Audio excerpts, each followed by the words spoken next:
did not know that. How did you not know that? I don't know. Because I don't know. Why are we recording? Because I like catching you off guard. Welcome everybody to another episode of Flix. This is your co-host Brandon. And Kevin. Perfect. And so if you saw the episode before this, we were discussing Van Halen, and I had a lot of questions because I did not know. I missed that whole era of music, basically. And now Brandon has sent me a playlist, and I am looking over it, and turns out I know a few more songs than I thought I did. So that's right. So people that, by the time this one comes out, people that have left comments negatively and mad at me, just so you know, and rightfully so, I did know more songs than I thought. I just did not know it was Van Halen. For instance, Dancing in the Street, I had no clue that was Van Halen. And I like that That's song. Incredible. I like that song. But Okay. now, Anyway. on this episode of Riffs and Flix, Kevin, can you dig deep into that Maluna and bring us what we got? A little unhinged. So tonight, we're going to be trying small batch 1792. My wife gave this to me for our anniversary, and I've been saving it for Brandon and I to try. She gave it to me for our anniversary, and I've been saving it for me and Brandon to drink. Right. Thanks, Maria. It says it is a Kentucky Straight Bourbon whiskey. It is 93.7 proof. So I'm going to hold it up here for just a few so everybody can look at it. The bottle is super nice. Has a gold cap on the top. It's got this right here. Almost feels like leather.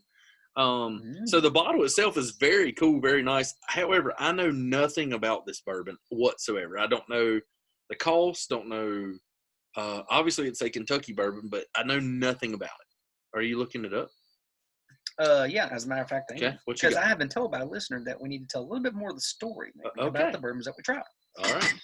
And so, like good podcasters, we didn't do our research before we started to hit the record button. No. Why would we? Well, yeah, exactly. Well, apparently, this Barton 1792 distillery was established in 1879. I don't know why I call it 1792 then, and continues today as the oldest fully operating distillery in Bardstown, Kentucky. It's situated in the heart of the bourbon country. Blah blah blah blah blah. This bourbon offers 3 tours. So I can tell you why it's called 1792. Is it on the bottle? It is named in honor of the year that Kentucky joined the United States. No shit. 1792 small batch bourbon is made from a marriage of a few select barrels carefully chosen by our master distiller. This refined bourbon elevates Kentucky distilling to exceptional new heights, celebrated by whiskey connoisseurs worldwide. The subtleties of 1792 make it incomparably brash and bold, yet smooth and balanced. Well, let's find out. We are not connoisseurs. No, they know that. Just so you know. So here's a fun fact. Okay, I'll try to open it up and not break my teeth off. Okay, so you talk. Here is a fun fact, and don't break your microphone. Most important. Do you mean to open it so you don't hit your microphone? I'm not going to. Okay. Speaking of Kentucky, and with this show, I feel like this is a great opportunity for us to go to Kentucky and maybe go to the Kentucky Derby. Go ahead. Are you going to tell the folks at home? The secret? Maybe. The secret. Should I?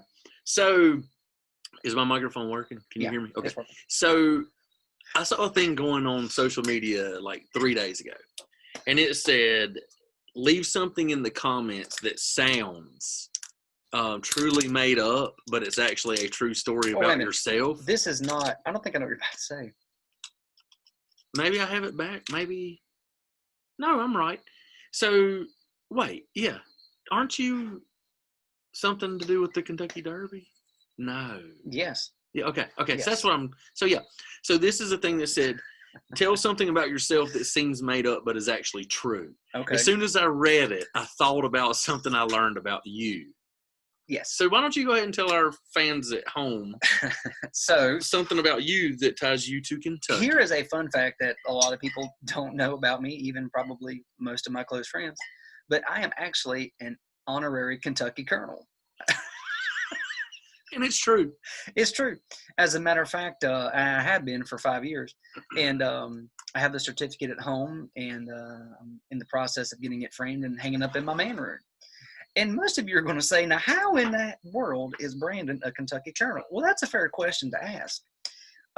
What did I do to be a Kentucky Colonel? Well, I don't really know, but there is someone that I worked with, and he said, Brandon, you're a great dude. You've always done a great job taking care of me and my patients, and I'm gonna do something for you. I can't promise it'll happen, but I'm gonna try. I said, okay. And he said, I'm going to nominate you to be an honorary Kentucky Colonel. And I was like, okay, well, I don't only colonels I know in Kentucky is Colonel Sanders. What do I have to do? But then, like, there's a couple presidents who are honorary Kentucky Colonels. George Clooney's one, and there's some. But Brandon really, Crouch is one. But honestly, I mean, they probably give these things out like coupons. So, but it is kind of funny, number one, and it is a nice, I guess, like. I mean, you should put that on your resume, right? I mean, I would think you should put that on your resume. Yeah. Not Brandon's real job that will go unnamed. Not that he's looking, but if he were, he should update his resume. But apparently, I got all the paperwork and everything. So the day before the Kentucky Derby there's like a special event for the Kentucky Colonels. So you get to go, you get to sit there and like they do this thing and whatnot. But I think a bucket list item that I want to do before I die is go and do that. There's some paperwork you have to fill out, and I think you have to like be a member, pay membership or something. But at any rate, I got the certificate. You gotta go. I gotta do it, right? I feel like you should have a medallion that you wear or something for real. I think it's super cool. And I don't know what it gives you, but I mean, it's just so cool. It's so cool. It's fun to talk about. It is just like a random. You should I would make people address me as like, you call me Kentucky Colonel Brandon. But let's say that we had fun with that, and people would address me. Would they call me like your honorary, or would I be like Colonel? Colonel Crouch. Colonel Crouch. Has a ring to it, doesn't it? It does. I kind of like it. If you ever make bourbon, you should call it Colonel Crouch. I should. And it should have you sitting on a horse. What? Am I shirtless on the horse? Yeah, definitely.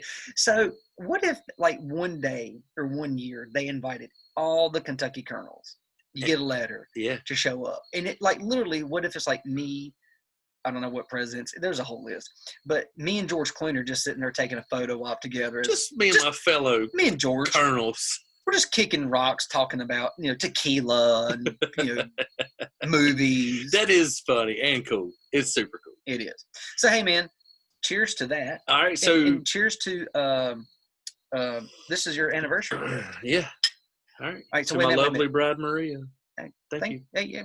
And you just had an anniversary. You and your wife on when? Saturday? Actually, our anniversary was on Monday. Monday, yeah. We did. So, when y'all see this is many weeks ago, but here's to me and you too, sweetie.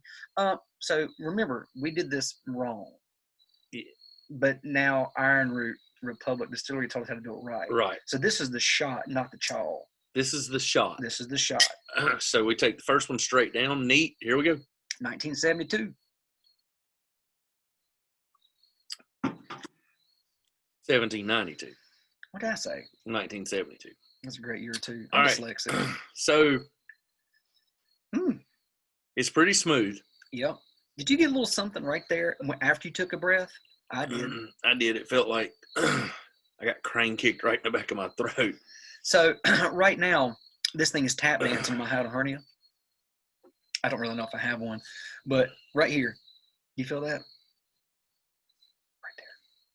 It's warm. I'm not upset with it. I'm not either. It is a little warm, but I will say, at first shot of it, it's not.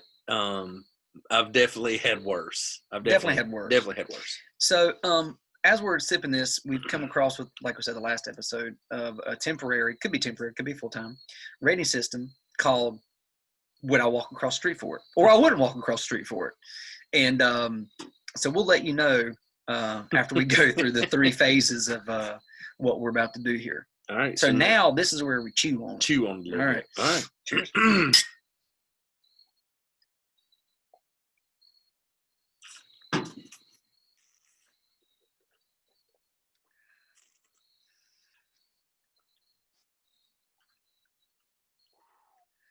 That one gets a little harder. Well, I'll tell you. Mm-hmm. All right, I'm good. Yeah. I'm still. Yeah. I don't. Go ahead. I just don't know why. Here you go. They have that. There's that. I feel like I got antiseptic in my mouth. So that second one's a little warm. Here's what I was gonna say.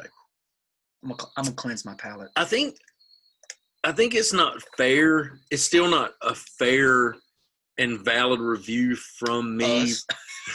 I'm just gonna say from me to do these neat because I still am.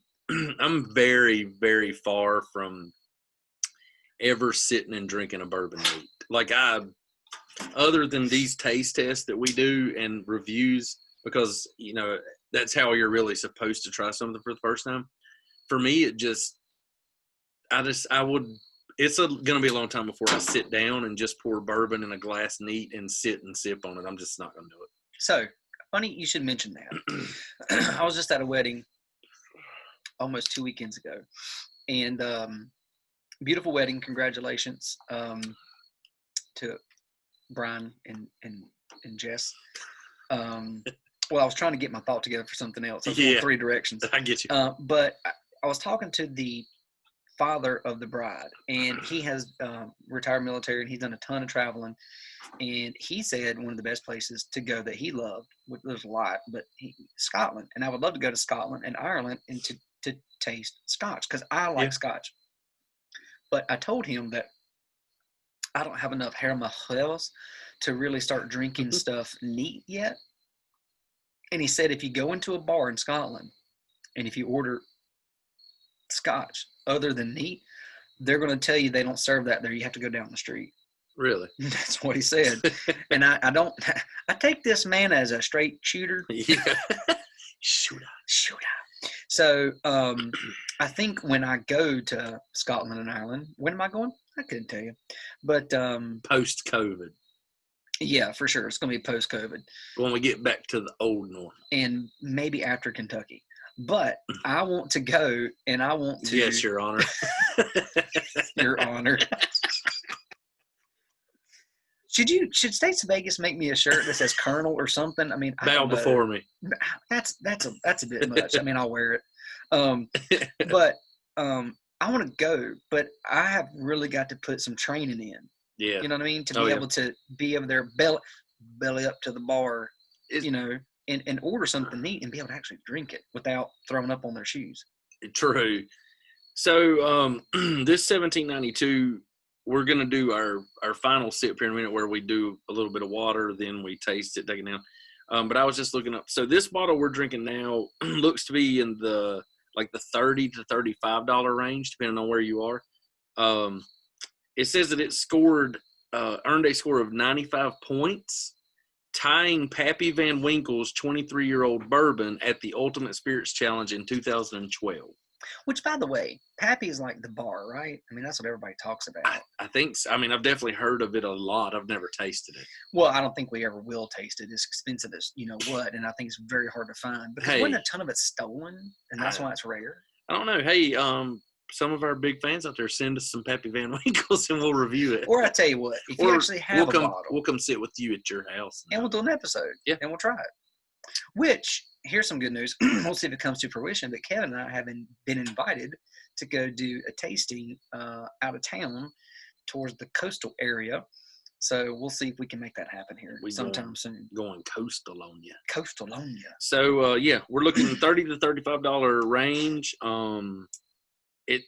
As far as online, it seems that people are fans for sure. Well, I mean, so far, yeah. I'm not going to crap all over it, but let's take this last one and see. Now, wait a minute. Are you going to take this whole thing?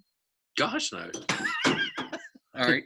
I don't have my BioLite out here with me. So, we need BioLite to be a sponsor. Which, by the way, if any of you ever go like on an adult weekend, and let's say that you are having a good time, get overserved, getting the cups a little bit too deep. Maybe you drink 50 beers in 3 hours. Didn't know it happen.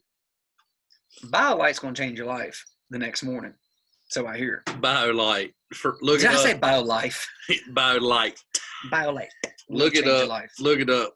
keep some bottles in your fridge. Mhm. It's called IV in a bottle, and it's a lifesaver. It's 100% worth it. Yep. Which, by the way, when you've had a little too much to drink, you might end up going to a gas station and buying just a random hat on the rack that says "Drink Local."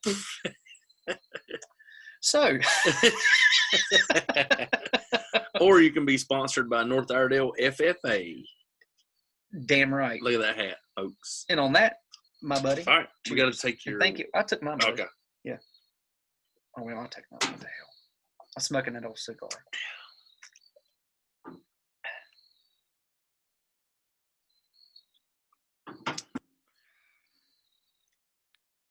Yeah. It's not bad.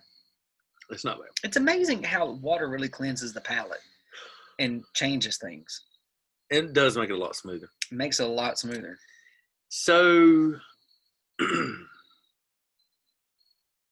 I typically, when we've been reviewing these, now that we get as we go further and further along. Yep. I try to compare things to things that are known that are kind of the same price range. Yeah. So, Buffalo Trace, they're almost very identical price ranges, right? It's yeah. $30 to $35 range. Yeah. To me, Buffalo Trace is a little bit more smooth than this is, Mm-hmm. as far as just going down. Mm-hmm. This one has a little bit more spice or something to it, like something at the very end. Is a little bit more of a spice. It doesn't seem as smooth to me, but it's definitely better than the Jefferson's Ocean. I don't know if that's I can't. I don't know if it's a spice. There's a heat to it that hits me. Like right now, still right here. Yeah, it's hanging on my xiphoid process. I don't like know a little what hangman. Don't like know what this. that. It's, I don't it's know hot, what he's talking about. But it's good. Like I would drink it again.